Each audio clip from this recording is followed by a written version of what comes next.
Next, we'll move to public comments. I'd like to. Sheriff Wright.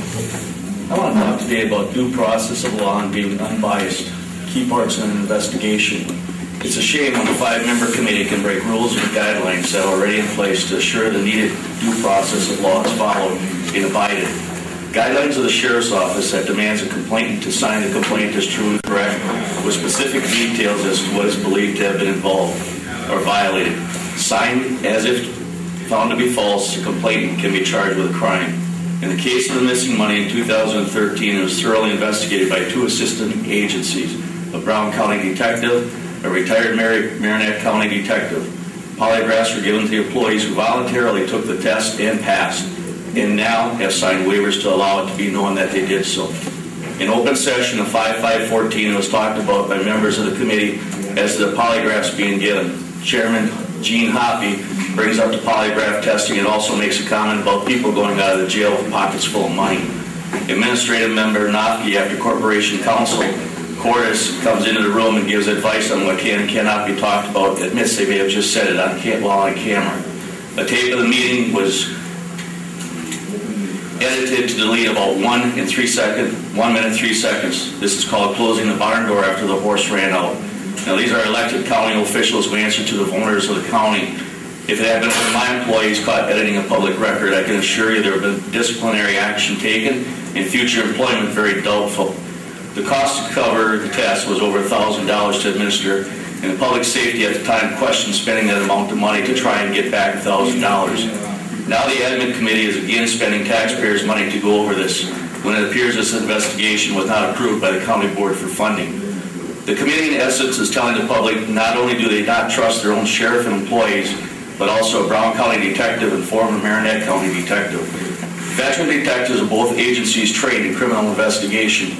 Rather they trust an attorney they themselves have hired to do a fair and unbiased investigation.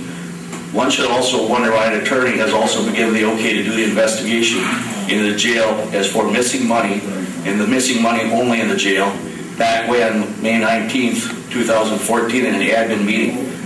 It takes till now, only 4 weeks prior to an election, to start the investigation. Why? Since May 19 till now, blind man on a fast horse can see why. Again, who is paying for this investigation, and was the whole county board made aware of it? Is it truly fair and unbiased? Another part of the process is to have a valid complaint willing to give testimony against those accused. In the complaint or investigation of the Republican Party picnic, candidate Peter Beaver and the leader states he has no plan on signing a formal complaint against the detectives, but is happy the committee is investigating this matter. Of course he is. It's giving him free name recognition right now. Again, it is a shame that the committee is spending taxpayers' money on a political witch hunt. Unbiased investigation. This committee is made up of at least 4 people who have disagreement with me or support my opponent. Jerry has a problem with me in the sheriff's office prior to me even being a sheriff. His son was not hired by a former sheriff, and I was advisors when I took office because of that. Jerry has worked for the sheriff's office ever since. His son worked for Wisconsin Rapids PD, Menominee Tribal Police Department, and our own Department of Social Services with his mother. Jerry also didn't like the fact that I took a letter he wrote to other county board chairs regarding evidence storage to the media. That letter was to be on behalf of an ad hoc evidence committee. That committee had not even met when that letter was authored. He has a Beaver sign probably displayed out in his front yard at the roadside. Bonnie Olson, another Beaver supporter, wearing his t-shirts at parades, the fairgrounds, and races. When in parades, I could see her as I was approaching with her Beaver shirt on. When she noticed me, she would try to cover it up. She also co-sponsored a new policy book along with Nofke and the same attorney now doing the investigations. Why was there a need for Olson, Nofke, an attorney to redo an employee policy book when a transition team of department heads, managers, and elected officials already put one together, which was approved by several committees and about to go before the whole board, then suddenly disappeared? Whatever happened to it, and how much taxpayer money was spent on something already done by a transition team? How much did it cost? Gene Hoppy, mad at me since I would not punish 3 correction staff for the missing money in 2013. Up until then, a supposed supporter, but after very bitter towards me. Also making a predetermined statement on 5/5/14 that people are walking out of the jail with pockets full of money. Deb Nofke, Beaver supporter, out by the store, is a sign, donated money, supposedly painted signs, like a giddy little schoolgirl wore a beaver shirt for sheriff to a county board meeting and county board photo. Later in an admin meeting when Supervisor Lukes questioned her actions in doing this, scoffed at being told she shouldn't have done it, and the photo was redacted to take out the beaver shirt. Her and her father filed notice of claims against the county for a search done of her home. Candidate Beaver is on record saying search did not follow procedures. That's not true. The information obtained was gone over by Langley detectives, a Langley assistant district attorney, and signed by a Langley county judge. Now, this is a way to run an unbiased investigation, not by hiring an attorney, by a biased committee. She also has her son-in-law, Luke Christensen, running as an independent for sheriff to try to take votes away from me. Bill Swatala, maybe the only person on the committee without a grudge. How in the world can this be called even close to following due process and unbiased as an investigation, a witch hunt at taxpayers' expense, with more than likely something coming out right before the election to cloud the voting? What a shame. 2 cases. One, no complainant. The other, fully investigated by professional detectives.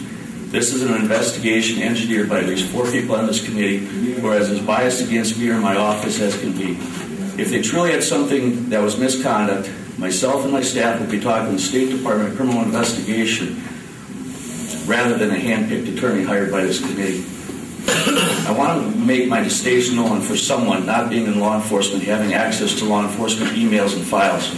This handbook was put into place last fall of 2013, which members of the admin committee have supposed right to start investigations against anyone, anytime, for anything. Files have been accessed, but no one except this committee knows how long it's been going on, or for that matter, it's what was accessed. Many law enforcement sensitive activities and planning issues have been sent across those lines of communications since last fall, and may still be ongoing now for all I know. The question is, who has learned of sensitive law enforcement matters, some of which were search warrants being planned and prepared? How much has been leaked to those non-enforcement persons? There's a person already on Facebook claiming to have portions of this very investigation I'm talking about now, and claiming already to have portions ready to leak to the public. Not a wise move on anyone's part. Another link to the due process law.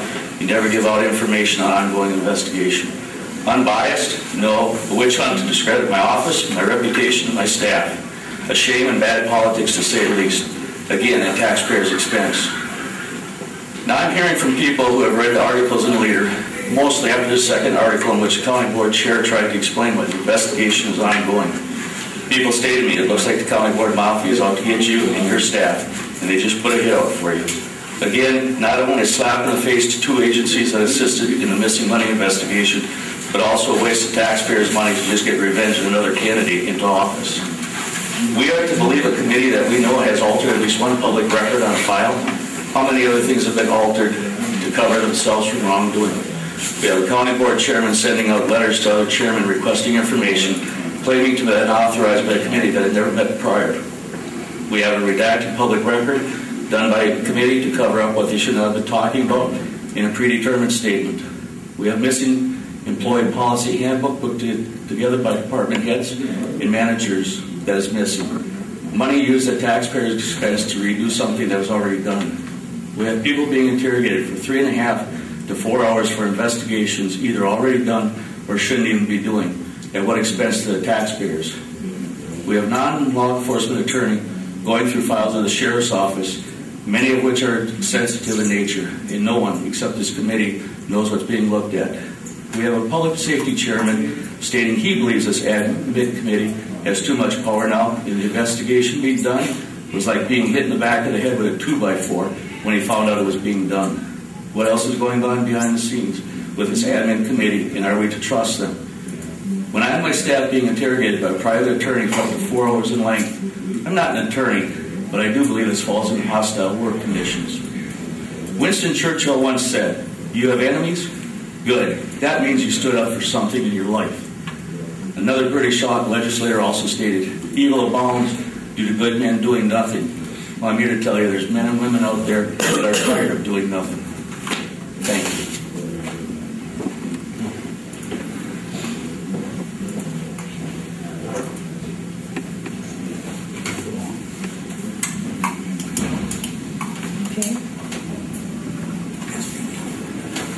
Is Is there any other public comment?